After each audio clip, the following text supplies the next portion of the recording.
Today we are visiting Sacsayhuaman, and here we're going to see some of the best examples of megalithic stone structures and try to unravel maybe that mystery behind them a little bit.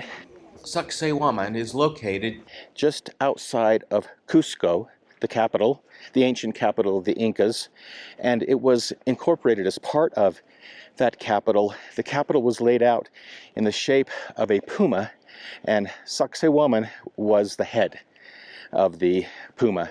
Now you hear me breathing? We are elevation-wise at 12,000 feet. That's the capital. The capital is 11,000. We're just a little bit above it, just shy of 12,000 feet in elevation. It's incredible. We are now going to walk through this top part, and you can see they actually carved into the stone. And this is limestone.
We made it.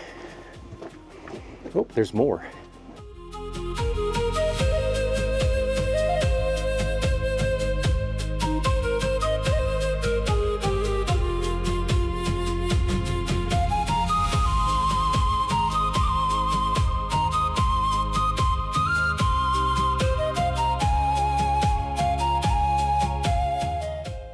Excellent. We've arrived. Go right to the entrance of this plateau. Definitely it's. That was the entrance to this circular center. Yes.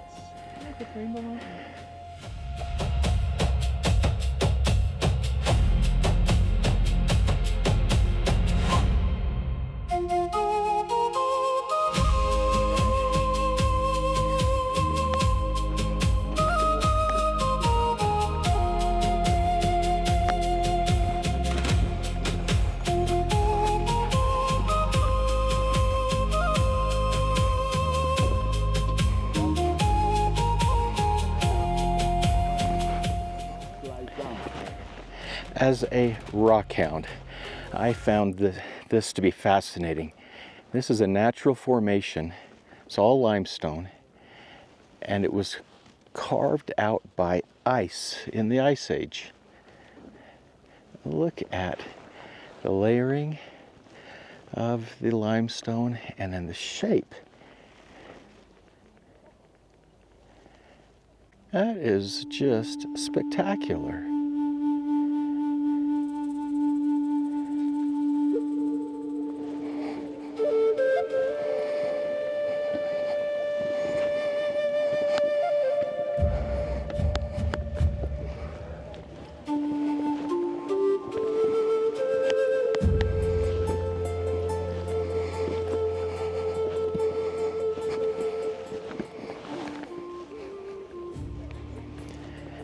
We are standing on a very important historical spot.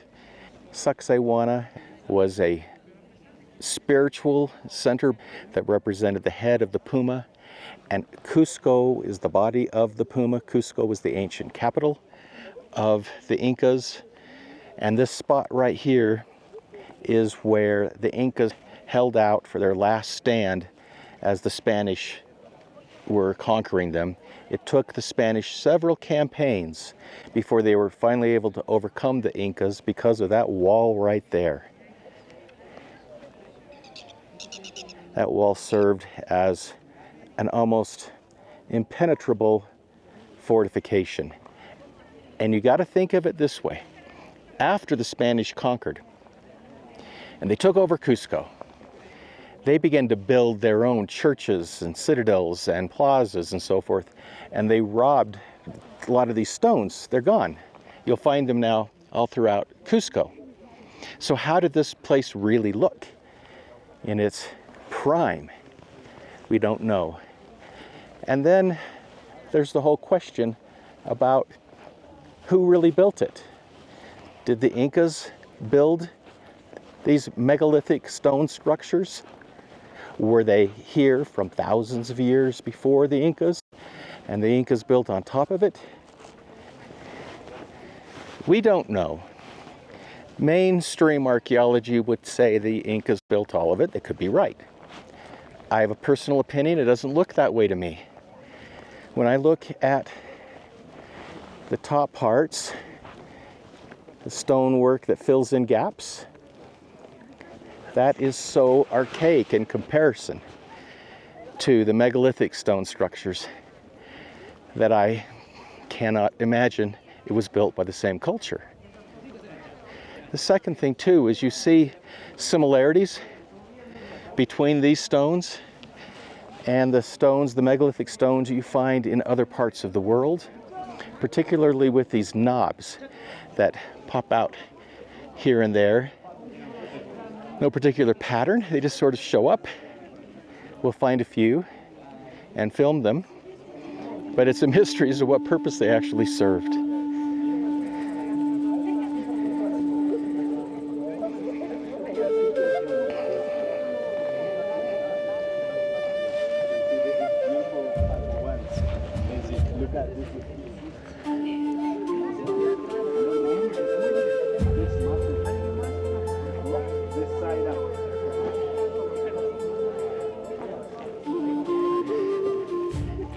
Look at these seams.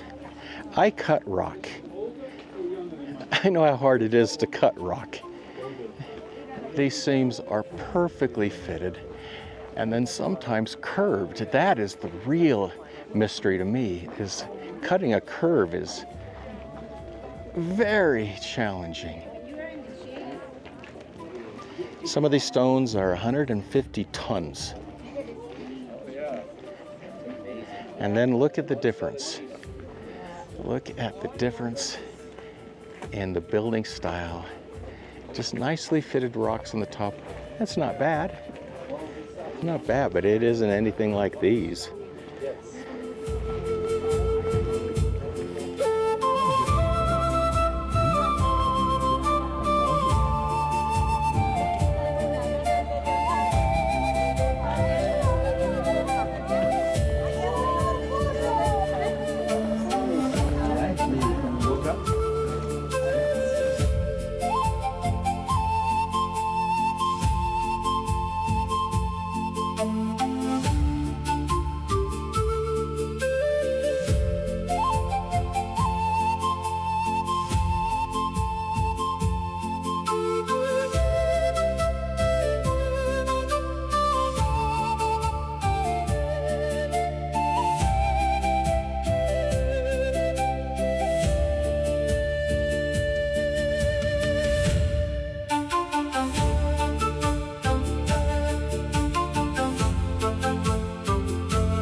opinion, I think this is an earlier culture that did this kind of stonework, but it's just my opinion.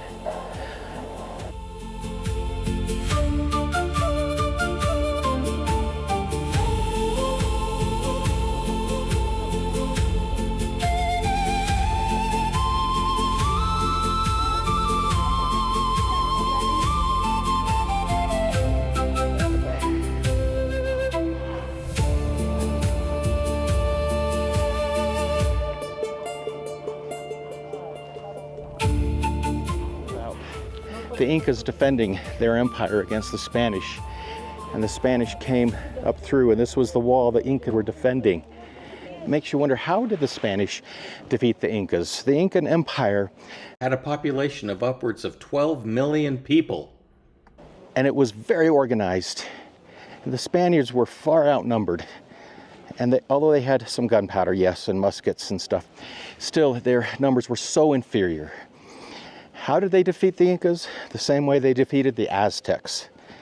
Smallpox. Smallpox had killed so many of the population, had depopulated these mighty empires to the point where they were so weakened that when the Spaniards arrived, there was a lot of disorganization amongst the empires, and certainly, terribly weakened. And then the Spaniards formed alliances with their enemies. Oftentimes there were more native soldiers than Spanish soldiers when they were fighting the Incas, because the Incas had enemies. So the Spaniards were able to ally with them. That's how the Spanish defeated the mighty Incan and Aztec empires. The megalithic stones, subsequent stonework on top of it of a totally different style and different level of sophistication, and Cusco, right next door. Modern day Cusco. Peru, you are a fascinating country full of mystery and wonder and beauty. Wow. Wow. I have come to love Peru. We're walking through the town of Ollantaytambo. And this town of Ollantaytambo was founded by a famous general, Ollanta, who served under Pachacuti. Pachacuti was the emperor that expanded the Inca Empire the most. What I find very interesting, and I still think is part of the mystery that we'll talk more about, is you see the stonework along the lower portion here, how perfectly cut each stone is to fit like a pattern in a puzzle.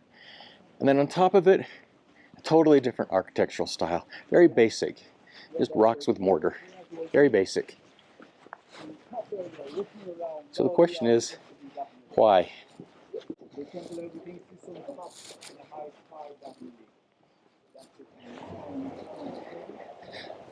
So the story is, Ollanta, the general, Ollanta, very famous general. He led 4 major campaigns for the emperor Pachacuti and greatly expanded the empire. And then, because of that, he wanted to marry the daughter of Pachacuti. But Pachacuti, being in the royal family, Ollanta was a commoner. And even though he had, as a general, accomplished great things, Pachacuti was not going to let him marry his daughter. So he vowed he would no longer serve Pachacuti, and he left Cusco, the capital, and came here and built this city, Ollantaytambo.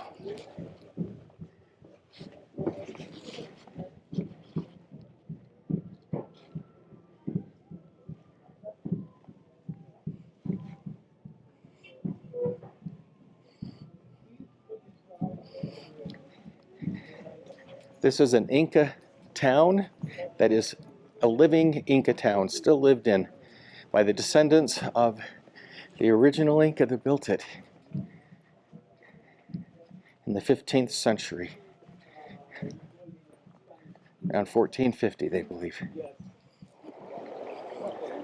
Ollantaytambo, part of it here, the terracing, which you can see carved right into the mountainside.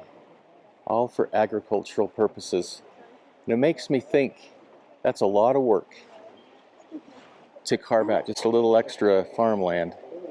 They must have had a very significant population to feed, and that every inch of farmland mattered to go through that much work.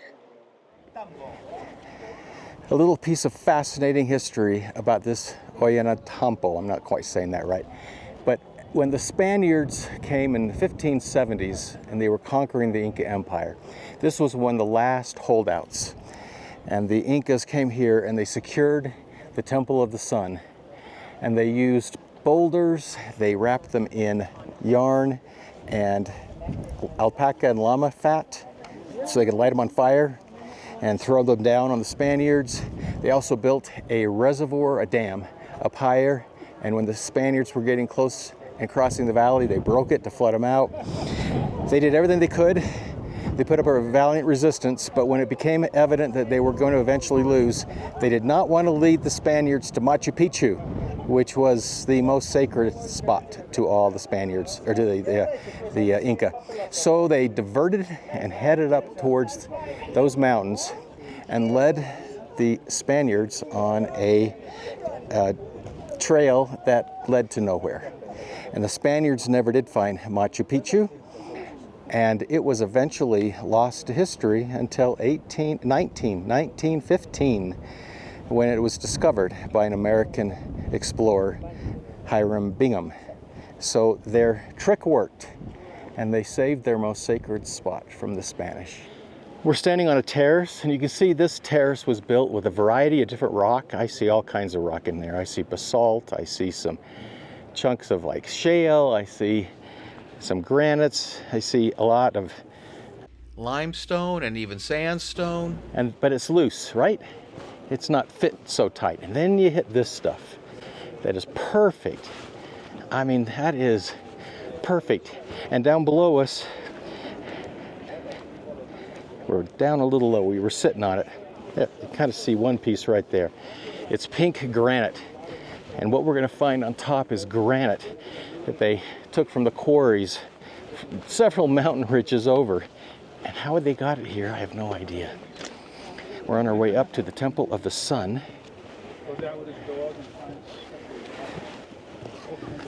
Sun Temple, those areas must be also the farming place here, but also we have to feel here the Incas, they were so protected with the gods in these valleys. Can we have able to see a profile of the gods in front of us in the other side of the mountain? Yes, we can, all right? I can show you with photo. So these locals also, they have vision, they have idea to find a face in that mountain. Have look.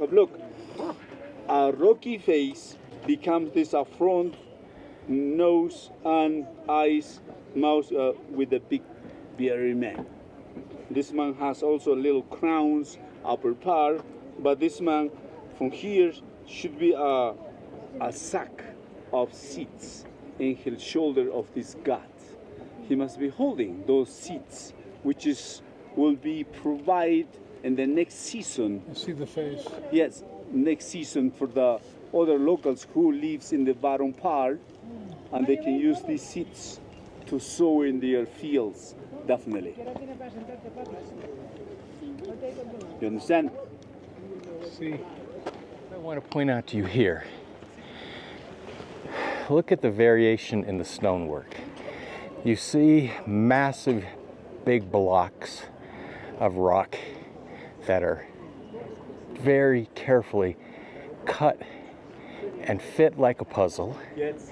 And then of certain parts you see loose, much looser rock.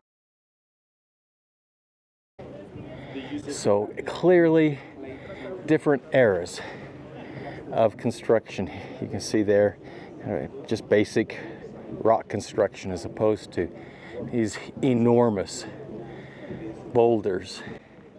Those boulders came from a quarry that is, you see those mountains, those big mountains behind?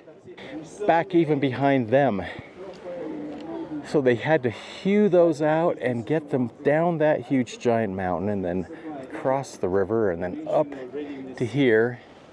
And we're just seeing a few of them. That's the mystery. I mean, you can't even put a knife through here.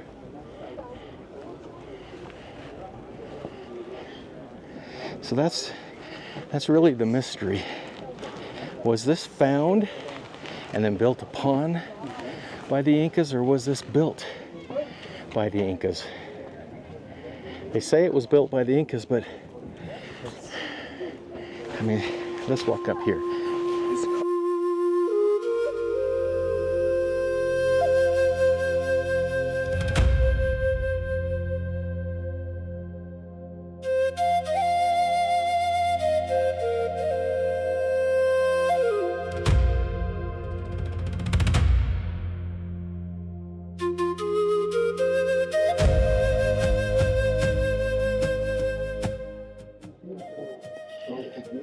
Now we're getting into the megalithic stone structures.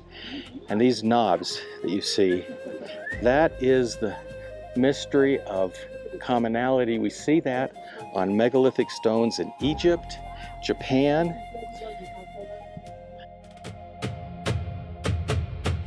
a few other places too. So we don't know what purpose they served, but you see them in other cultures around the world. And look at how tight, and look at those cuts. I can tell you, having cut stone, this is next to almost impossible to do with today's technology. Look at this doorway, the way it angles up, which would make it very resilient to earthquakes.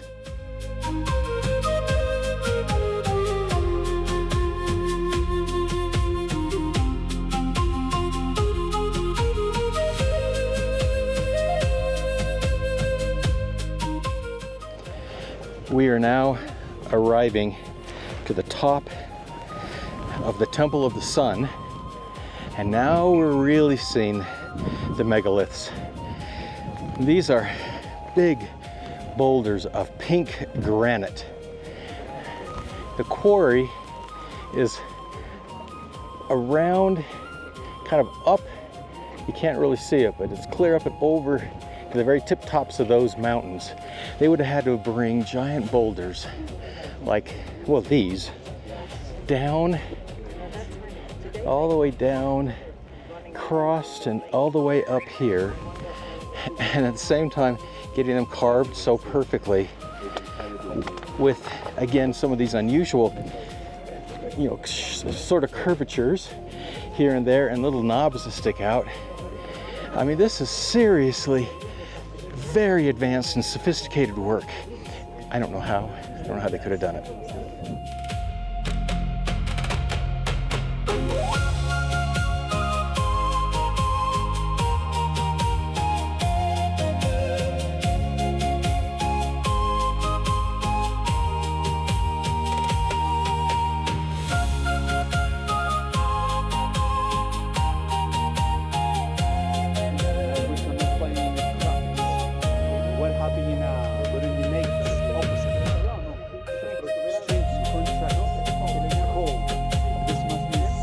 Together, definitely.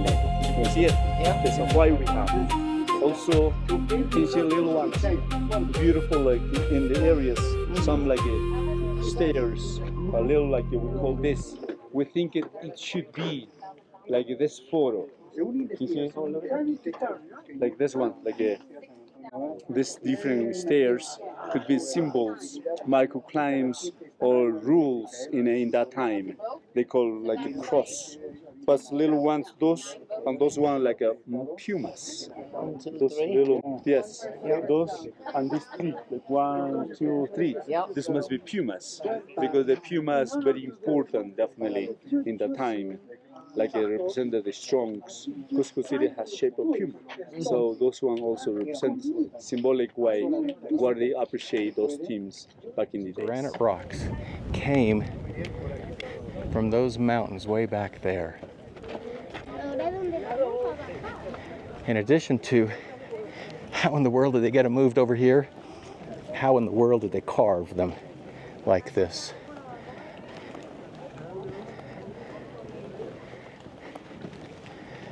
I personally think these are pre-Inca and even pre-Inca. I think that these go back thousands and thousands and thousands of years. It's a mystery, and that those that followed built on top of them. That's my personal theory, just my theory. Not taking anything away from the Incas, but I don't think there was any culture on Earth in the 14th and 15th century anywhere that could do that. I'm not even sure we could do it today.